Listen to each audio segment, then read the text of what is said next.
Hello students, welcome to my channel Botany Geeks by Anju and I am Anju Gautam. आज हम पढ़ने जा रहे हैं एनर्जी क्राइसिस। जैसे कि आजकल आप देख रहे होंगे कि एनर्जी का कैसे कैसे इसका क्राइसिस होता जा रहा है एंड उसकी आपूर्ति जो है वो कम होती जा रही है। इससे किस किस इसके क्या क्या इफ़ेक्ट हैं, किस वजह से ये हो रहा है, तो ये सब हम आज डिस्कस करेंगे। तो चलिए लेट्स स्टार्ट करते हैं। Energy crisis does not mean the scarcity of energy. The meaning of energy crisis is the problems of production and distribution for any reason. मतलब कि जो एनर्जी क्राइसिस है इसका मतलब ये नहीं है कि एनर्जी की स्कार्सिटी यानी एनर्जी की कमी से नहीं है। इसका मीन्स है कि एनर्जी क्राइसिस इज़ द एक प्रॉब्लम है ये प्रोडक्शन की, मतलब इसकी प्रोडक्शन में प्रॉब्लम आना and distribution for any reason, और इसका डिस्ट्रीब्यूशन होना किसी भी वजह से। तो एनर्जी क्राइसिस यानी कि डिमांड ऑफ एनर्जी की डिमांड अधिक होना बट इसकी सप्लाई ऑफ एनर्जी, मतलब कि इसकी जो डिमांड है वो अधिक होना, इसकी सप्लाई जो है वो कैसी होना, बहुत कम होना। ठीक है, इसकी जो डिमांड है एनर्जी की वो ज़्यादा हो रही है और इसकी सप्लाई जब कम होती जा रही है तो इसका मतलब क्या है कि एनर्जी की कमी तो होगी ना, एनर्जी क्राइसिस हो जाएगा। तो इसका लिए नेक्स्ट पढ़ते हैं हम। एनर्जी क्राइसिस किसी इकोनॉमिक में एनर्जी रिसोर्सेज की आपूर्ति में कोई सिग्निफिकेंट बॉटलनेक नहीं है, मतलब कि इसकी सप्लाई में कोई भी महत्वपूर्ण बॉटलनेक नहीं है। ठीक, एंड नेक्स्ट है India is conducting with 2 keys challenges. महामारी के प्रतिबंधों, मतलब कि क्राइसिस, एनर्जी की जो महामारी है या क्राइसिस है उसके रिस्ट्रिक्शंस के या उसके प्रतिबंधों के हटने के बाद इंडस्ट्रियल एक्टिविटीज़ में तेज़ी आने से क्या होता है कि बिजली की मांग में उछाल आ जाती है एंड स्थानीय कोल प्रोडक्शन में स्लम्प, मतलब कि गिरावट हो रही है। जो हमारे स्थानीय कोल प्रोडक्शंस हैं उनमें क्या हो रहा है, गिरावट हो रही है। एंड देन नेक्स्ट हम पढ़ेंगे स्टेट्स आर फेसिंग ब्लैकआउट्स। जो कुछ सम स्टेट्स ऐसे हुए हैं कि इनमें जो एक ब्लैकआउट को फेस कर रहे हैं, यानी कि ये जो महामारी है उसको फेस कौन कौन से स्टेट्स ने इसको फेस किया है। ठीक है, एंड 1970s में क्या हुआ था कि एनर्जी क्राइसिस हुई थी। तो उस टाइम पे मेन इंडस्ट्रियल कंट्रीज़ हैं जहाँ पे इनका मेन प्रोडक्शन होता है, तो जैसे कि Germany, like United States, Canada, ETC, इन सब में क्या था, ऑयल प्रोडक्शन जो थे के टॉप होने पर और अदर प्रोडक्ट्स द्वारा लगाए गए रिस्ट्रिक्शन के कारण हुआ। मतलब जो उस टाइम पे ये जो सब एनर्जी क्राइसिस हुई थी 1970s में, वो हुई थी कि जो प्रोडक्शन था ऑयल का वो बहुत तेज़ी से बहुत टॉप पर था। फिर उसके बाद क्या हुआ कि उसके कुछ अदर प्रोडक्ट्स जो थे उस पर लगाए गए और उन पर जो अदर प्रोडक्ट्स जो थे उन पर रेस्ट्रिक्शंस लगाया गया। इसके कारण क्या हो गया कि एनर्जी क्राइसिस होने लग गई। 1973 ऑयल क्राइसिस, उसमें ऑयल क्राइसिस जो हुई थी वो हुई थी 1973 में। तो उसमें क्या होता, ओपेक यानी कि organisation of petroleum exporting countries, इनमें क्या हुआ था कि ऑयल जो था वो एक्सपोर्ट रिस्ट्रिक्शन के कारण हुआ। यहाँ पे जो ऑयल का एक्सपोर्टेशन था वहाँ पर रेस्ट्रिक्शन लगा दिया गया, मतलब कि यहाँ से वहाँ या दूसरी कंट्री से दूसरी कंट्री में वो जो ऑयल था वो एक्सपोर्ट किया नहीं जा सकता था, उस पर प्रतिबंध लगा दिए गए। इस वजह से क्या हुआ कि उस टाइम पर ऑयल क्राइसिस हुई, जिससे कि एनर्जी क्राइसिस जो था वो इफेक्ट हुआ। 1979 में एक ऑयल क्राइसिस हुई थी जिसमें caused by the Iranian revolution. इसमें ईरानियन जो लोग थे उन्होंने एक रेवोल्यूशन छेड़ दिया, उसकी वजह से क्या हुआ था कि यह ऑयल क्राइसिस हो गई थी। एंड 1990 में एक ऑयल क्राइसिस हुई थी जो कि कॉज्ड बाय गल्फ वॉर। इस टाइम पे एक गल्फ वॉर हुई थी जिसमें कि ऑयल क्राइसिस जो थी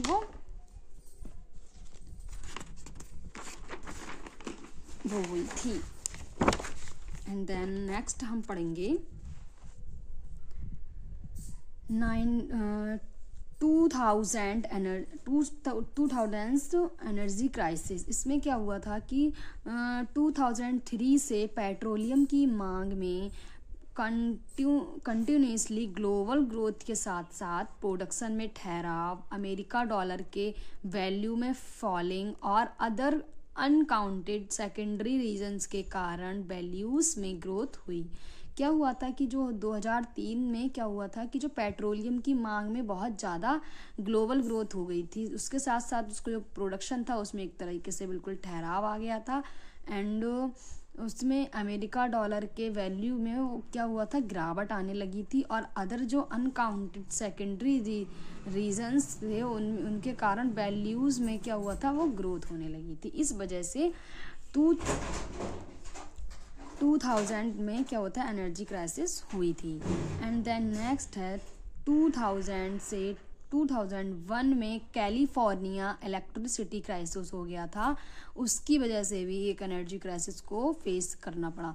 एंड एनरॉन द्वारा मार्केट में हेर फेर और विनिमय में फेल्ड के कारण हुआ, जिसके रिजल्ट के कई लार्ज स्केल्स पर पावर लाइट आउटलेट्स हुई। एंड 2000 से 2008 तक क्या हुआ था, north American natural gas crisis हो गई थी। एंड 2008 से साउथ अफ्रीकन इलेक्ट्रिकल क्राइसिस हुई थी, जिसमें कि साउथ अफ्रीकी क्राइसिस के कारण फरवरी 2008 में प्लेटिनम की जो वैल्यूज़ थी उनमें बहुत ज़्यादा बड़ी ग्रोथ हुई थी और गोल्ड का जो प्रोडक्शन था वो रिड्यूस हो गया था। यानी कि जो प्लेटिनम था उसकी वैल्यूज़ जो हुई थी वो बढ़ गई थी बहुत ज़्यादा, और जो हमारा सोना यानी गोल्ड था उसके प्रोडक्शन जो था वो बहुत ज़्यादा कम हो गया था। एंड इसी के साथ साथ नेक्स्ट हैं 2015 में Nepal experienced major energy crisis हुआ था। 2017 में गाज़ा इलेक्ट्रिसिटी क्राइसिस हुई थी।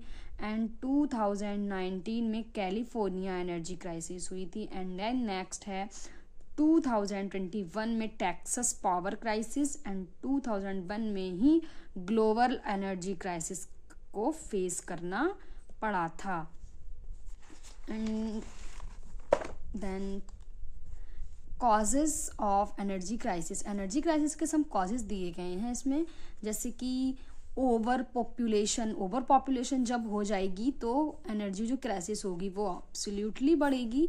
एंड पुअर इंफ्रास्ट्रक्चर अगर जो इंफ्रास्ट्रक्चर्स होंगे वो बहुत ज़्यादा ही बेकार से हो जाएंगे तो एनर्जी क्राइसिस जो होगी वो कॉज करेगी। एंड एनर्जी वेस्ट, जहाँ एनर्जी वेस्ट हो रही होगी वहाँ पर एनर्जी क्राइसिस हो जाएगी। यानी कि हमारे पास एनर्जी है और हम एनर्जी को एक सही जगह लगाने की बजाय हम कुछ भी रॉन्ग डायरेक्शन में या कोई रॉन्ग जगह उसको यूज़ कर रहे हैं यानी उसका मिसयूज़ कर रहे हैं तो एनर्जी क्राइसिस तो होगी ही। And power plant commissioning delays, power plant जो होंगे उनकी जो कमीशनिंग होंगी वो डिले होंगी तो एनर्जी क्राइसिस का इफेक्ट होगा। एंड अनयूज रिन्यूएबल ऑप्शंस होंगे तो भी होगा। एंड पुअर डिस्ट्रीब्यूशंस होंगे तो भी एनर्जी क्राइसिस का सामना करना पड़ सकता है। मेजर एक्सीडेंट्स, नेचुरल कैलामाइट्स, जैसे कि कुछ बहुत बड़े एक्सीडेंट्स या फिर नेचुरल कैलामाइट्स मतलब कि जो प्राकृतिक आपदाएं होती हैं उन सब के कारण भी एनर्जी क्राइसिस होती हैं। वॉर एंड अटैक्स, जैसे कि पहले हुआ करती थी बहुत बड़ी और बहुत सालों तक चलने वाली युद्ध, वॉर्स एंड अटैक्स हुआ करते थे, उनमें बहुत ज़्यादा एनर्जी का यूज़ किया जाता था। एंड जैसे ऑयल है एंड देन उनको जो उनके इक्विपमेंट हुआ करते थे उनको बनाने के लिए, तो इसीलिए एनर्जी क्राइसिस होती हैं। पॉलिटिक्स, बॉर्डर ऑब्स्ट्रक्शंस इन वजह से भी होती हैं। एंड लेक ऑफ स्टोरेज की कमी से भी होता है। ओवर कंजप्शंस की कमी से होता है। ठीक है, तो ये सब जो इसके कॉजेस हैं वो एनर्जी क्राइसिस के कॉजेस हैं ये सब। तो देन हम एक एक करके इनको पॉइंट वाइज पढ़ते हैं। जैसे over consumptions means train pressure of fossils fuel. Fossils fuels पर एक प्रकार का प्रेशर बढ़ना, उसको हम बोलते हैं over consumption. Mahatma Gandhi famously said that, Mahatma Gandhi ने कहा है कि there is enough on earth for everybody's need but not enough for everybody's greed. मतलब कि यहाँ पर जितनी भी देयर इज अ इनफ, मतलब यहाँ पे पृथ्वी पर जो भी कुछ है हर किसी के लिए आवश्यकता अनुसार वो इनफ है, बट नॉट इनफ एवरीबडी, किसी की लालच के लिए यहाँ पे कुछ भी इनफ नहीं है। ठीक है। ओवर पॉपुलेशन इंक्रीज डिमांड्स, जहाँ पर पॉपुलेशन ओवर हो जाएगी तो जो डिमांड्स होगी वो क्या होगी, बहुत बहुत ज़्यादा बढ़ेगी। एंड देन नेक्स्ट है poor infrastructure and ageing infrastructures. And then next है अनएक्सप्लोर्ड रेन्यूएबल एनर्जी ऑप्शंस, जैसे कि कंट्री यानी इंडिया के मोस्टली रीजन्स में रेन्यूएबल एनर्जी का अभी भी यूज़ नहीं हो पा रहा है। और delay is commissioning of power plants based of energy, poor distribution systems and major accidents and natural calamities like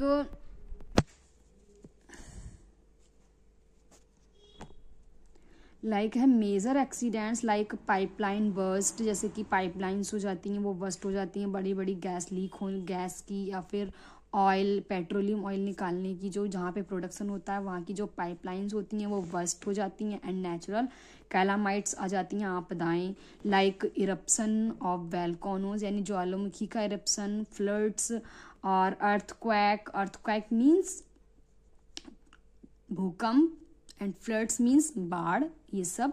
and interruptions रुकावट टू एनर्जी सप्लाई में कोई भी रुकावट आना, ये सब क्या है, ये बहुत बड़े मेजर एक्सीडेंट्स और मेजर नेचुरल कैलामाइट्स के अंतर्गत आते हैं।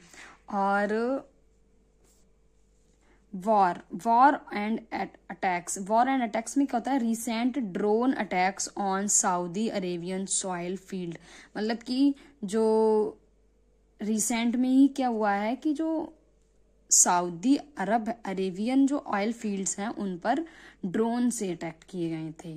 ठीक है। तो देन नेक्स्ट है मैस्केलेनियस यानी कि विविध प्रकार के कैलामाइट्स या फिर जो भी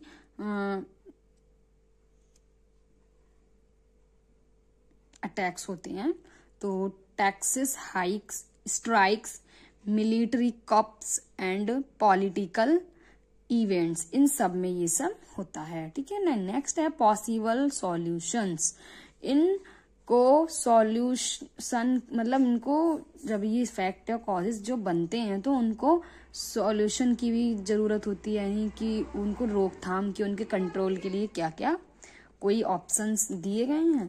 तो जैसे कि move towards renewable resources, best possible solution यह है कि वर्ल्ड की नॉन रिन्यूएबल रिसोर्सेज पर डिपेंडेंसी रिड्यूस की जाए तथा ओवरऑल कंजर्वेशन एफर्ट्स में इम्प्रूव किया जाए।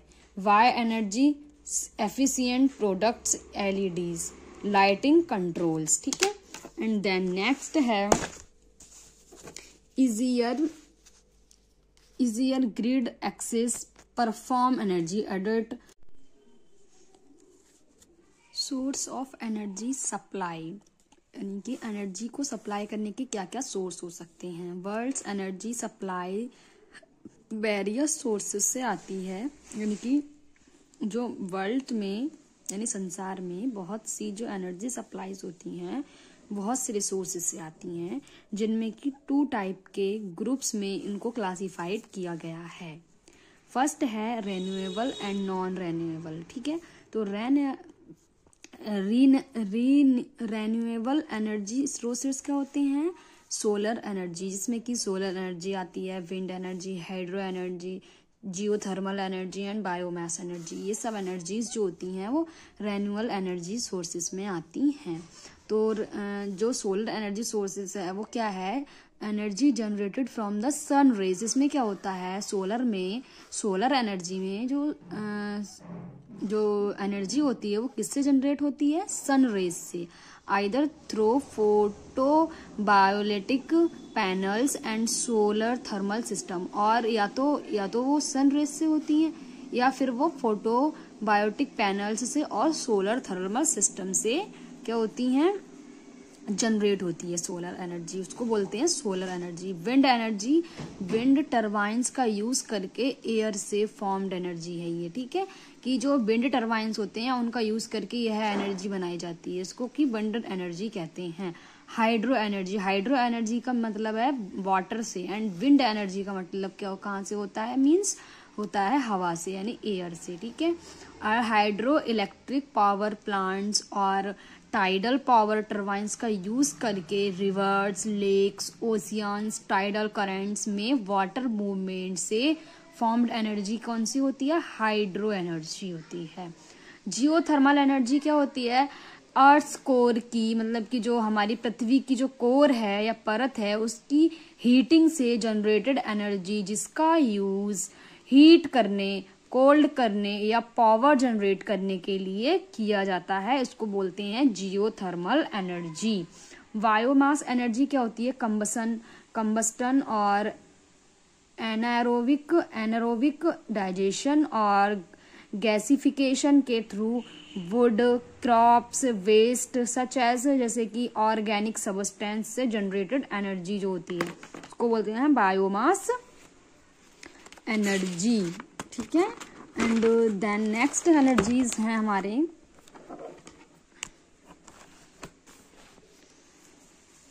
Hydrogen energy. हाइड्रोजन एनर्जी में क्या होता है कि हाइड्रोजन और ऑक्सीजन की रिएक्शन से जनरेटेड जो एनर्जी होती है उसको बोलते हैं पोटेंशियली रिन्यूएबल सोर्स एनर्जी से जनरेटेड की जाती है, इसीलिए इसको बोला जाता है कि हाइड्रो एनर्जी, ठीक है। And non renewable energy sources क्या होते हैं? वो तो हमने जो ऊपर पढ़े थे वो थे रेन्यूएबल एनर्जी सोर्सेज, एंड ये हैं नॉन रेन्यूएबल एनर्जी सोर्सेज, जैसे कि कोल है, ऑयल है, नेचुरल गैस है, न्यूक्लियर एनर्जी है, ये सब हमारे नॉन रेन्यूएबल एनर्जी सोर्सेज में आते हैं। तो प्लांट्स के रिमेन्स से, यानी कि जो प्लांट्स होते हैं उनके जो अवशेष होते हैं उनसे फॉर्म्ड एक फॉसिल फ्यूल जिसका use electricity generation, industrial process and domestic heating के लिए किया जाता है, वो होता है कोल, ठीक है। एंड ऑयल, मैराइन ऑर्गेनिजम्स से, मैराइन ऑर्गेनिजम्स जैसे कि हमारे जो पानी में रहने वाले जो भी जीवधारी हैं या ऑर्गेनिजम्स हैं वो क्या होते हैं, उनसे एक फॉसिल फ्यूल बनता है, उनसे अवशेष बनते हैं जिसका यूज क्या करते हैं, ट्रांसपोर्ट, इंडस्ट्रियल प्रोसेस और इलेक्ट्रिसिटी जनरेशन में किया जाता है। नेचुरल गैस, यह फॉसिल फ्यूल है, यह एक ऐसा फॉसिल फ्यूल है जो मेनली मीथेन से बना होता है, जिसका use electricity generation and heating, industrial process के लिए किया जाता है। नेचुरल गैस एक ऐसा फॉसिल फ्यूल होती है, ठीक है। And nuclear energy, atomic nuclei के फैशन से फॉर्म्ड एनर्जी जिसका यूज इलेक्ट्रिसिटी जनरेशन के लिए किया जाता है, उसको बोलते हैं न्यूक्लियर एनर्जी, ठीक है। एंड देन नेक्स्ट है emerging energy sources. Emerging energy sources में tidal energy, wave energy and etcetera. तो जो टाइडल एनर्जी होती है, टाइडल वेरेजेस और टाइडल स्ट्रीम जनरेटर्स का यूज करके ओशियन टाइड्स से उत्पन्न एनर्जी जो होती है वो टाइडल एनर्जी कहलाती है। और जो वेव एनर्जी है, वेव एनर्जी कन्वर्टर्स का यूज करके ओशियन वेव्स से उत्पन्न एनर्जी होती है। तो एंड देन बायोफ्यूल्स, बायोफ्यूल्स क्या होते हैं, प्लांट्स, एल्गी और एग्रीकल्चरल वेस्टेज से such as organic substance produce fuels को कहते हैं बायोफ्यूल्स, यानी कि प्लांट्स, एल्गी और एग्रीकल्चरल जो वेस्टेज होते हैं सारे, उनसे जो भी ऑर्गेनिक सब्सटेंस जो बनते हैं उनको कहा जाता है biofuels. Space based solar power, earth के चारों ओर ऑर्बिट में स्थित सोलर पैनल्स से जनरेट एनर्जी माइक्रोवेव या लेयर के रूप में वापस भेजी जाती है। एनर्जी शॉर्टेज, एनर्जी का स्टोरेज कैसे कर सकते हैं? Battery storage, pumped hydro storage, compressed air energy storage और हाइड्रोजन स्टोरेज। इतने टाइप से हम इसको एनर्जी को स्टोरेज कर सकते हैं। तो इन आफ्टर यूज के लिए, मतलब इसमें बाद में यूज के लिए क्या करते हैं, लिथियम आयन बैटरीज जो होती हैं, लाइक बैटरीज में स्टोरेज एनर्जी होती है। Pumped hydro energy storage, energy को लोअर रिजर्वायर से अपर रिजर्वायर तक पंप करके स्टोरेज किया जाता है, जिससे कि व्यस्त घंटों के दौरान जो इलेक्ट्रिसिटी जनरेट करने के लिए छोड़ा जाता है। Compressed air energy storage, underground caverns में एयर को कंप्रेस्ड करके एनर्जी स्टोरेज की जाती है, जिससे पीक आवर्स के दौरान इलेक्ट्रिसिटी जनरेट करने के लिए फ्री किया जाता है। हाइड्रोजन स्टोरेज एनर्जी, हाइड्रोजन के फॉर्म में स्टोरेज एनर्जी जो पोटेंशियल रिन्यूएबल रिसोर्सेज से जनरेट होती है, जिसका यूज बाद में फ्यूल सेल्स और इंटरनल कंबशन इंजन में किया जाता है। तो आज हमने जो आज हमने पढ़ा वो सब था हमारा एनर्जी क्राइसिस, एंड देन इसके आगे भी हम कुछ पढ़ेंगे। और आज का ये टॉपिक जो हमारा था वो यहीं पे फिनिश होता है। Then thanks for watching, thank you.